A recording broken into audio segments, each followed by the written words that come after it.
হলো 2025-এর প্রতিমা।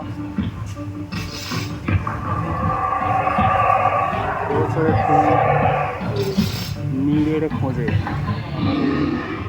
আমাদের দৈনন্দিন নিত্য প্রয়োজনে গাছপালা কাটছি। সেই গাছপালা কাটার ফলে কতজনের বাসস্থান, বন্য জীবজন্তু তারা থাকার অভাবে মারা যাচ্ছে,